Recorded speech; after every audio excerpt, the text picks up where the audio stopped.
आज के भारत और मकबूजा कश्मीर में मेरिट का कत्ल और तासुब का अरूज इस हद तक पहुंच चुका है कि अब डॉक्टरी की सफेद चादर को भी फिरका वारियत के रंग में रंगने की कोशिश की जा रही है। इस इदारे का कसूर सिर्फ इतना था कि उसके पहले तालीमी बैच में 50 में से 42 नशिस्तें मुसलमान तलबा ने अपनी गैर मामूली मेहनत और नेट जैसे मुश्किल तरीन इम्तिहान में मेरिट की बुनियाद पर हासिल कर ली थी। जब तक वहाँ हिंदू अक्सरियत के दाखिले की तवक्का थी वो इदारा बेहतरीन था, लेकिन जैसे ही कश्मीरी मुसलमानों ने अपनी काबिलियत मनवाई वो अचानक गैर मयारी हो गया। रियासत अब बंदूक के साथ साथ कलम के जरिए भी कश्मीरियों की शनाख्त मिटाने पर तुली हुई है। ये सूरत हाल आलमी ज़मीर के लिए एक लम्हा फिक्रिया है। कल इसके नताइज पूरे खित्ते के अमन और इस्तेहकाम के लिए होलनाक साबित होंगे। जब एक मसीहा की काबिलियत उसके मजहब के तराजू से तोली जाने लगे और इल्म के मंदिरों पर नफरत के पहरे बिठा दिए जाएं, तो समझ लें कि इस रियासत के इखलाक और आइन का जनाजा निकल चुका है। आज के भारत और मकबूजा कश्मीर में मेरिट का कत्ल और तासुब का अरूज इस हद तक पहुंच चुका है कि अब डॉक्टरी की सफेद चादर को भी फिरका वारियत के रंग में रंगने की कोशिश की जा रही है। मकबूजा कश्मीर में एक मेडिकल कॉलेज की अचानक बंदिश इस मुनज़्ज़म ज़हनी पस्ती का वो ताज़ा तरीन नमूना है जिसने पूरी दुनिया के ज़मीर को झंझोड़ कर रख दिया है। इस इदारे का कसूर सिर्फ इतना था कि उसके पहले तालीमी बैच में 50 में से 42 नशिस्तें मुसलमान तलबा ने अपनी गैर मामूली मेहनत और नेट जैसे मुश्किल तरीन इम्तिहान में मेरिट की बुनियाद पर हासिल कर ली थी। मगर जैसे ही उन कामयाब उम्मीदवारों की फहरिस्त मंजर आम पर आई, हिंदू इंतहा पसंद ग्रोहों ने एक तूफान खड़ा कर दिया।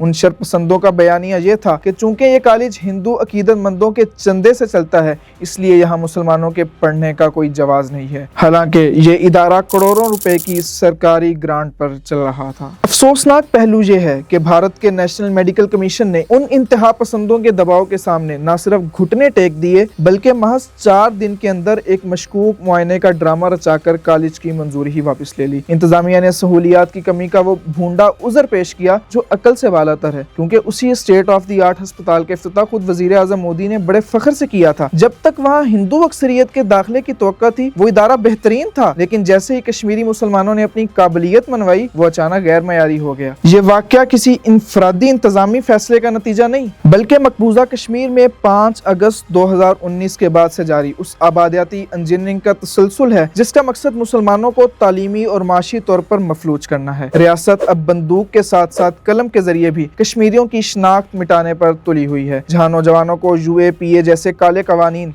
GPS ट्रैकर्स और डिजिटल निगरानी के जरिए खौफ ज़दा किया जा रहा है। ये जबर सिर्फ कश्मीर तक महदूद नहीं बल्कि पूरे भारत में मुसलमानों और दीगर अक़लियतों के खिलाफ एक एलानिया जंग जारी है। कहीं गुजरात यूनिवर्सिटी के हॉस्टल में तरावी पढ़ने वाले तलबा पर वहशियाना हमले किए जाते हैं, तो कहीं पंजाब की यूनिवर्सिटियों में कश्मीरी तालबात के हिजाब नोच कर उन्हें हरासा किया जाता है। उत्तर प्रदेश से लेकर आसाम तक हजूम के जरिए कत्ल और घरों की मसमारी को एक सियासी हथियार बना लिया गया है ताकि अक़लियतों को दूसरे दर्जे का शहरी बनने पर मजबूर किया जा सके। दिल्ली में ऑपरेशन आघात जैसे क्रैकडाउन के नाम पर मखसूस बस्तियों को निशाना बनाना उस अदारती नस्ल कुशी की वो कड़ियां हैं जिन्हें मोदी सरकार की मुकम्मल सरपरस्ती हासिल है। आज उन 50 तलबा की आंखों से छीने गए ख्वाब दरअसल उस नए भारत का अक्स हैं जहां अब मेरिट की कोई जगह नहीं रही और जहां इंतहा पसंद जत्थे ही रियासत की पॉलिसी तय करते हैं। जश्न मनाने वाले इंतहा पसंद शायद ये भूल रहे हैं कि एक मेडिकल कॉलेज को बंद करके उन्होंने मुसलमानों को नहीं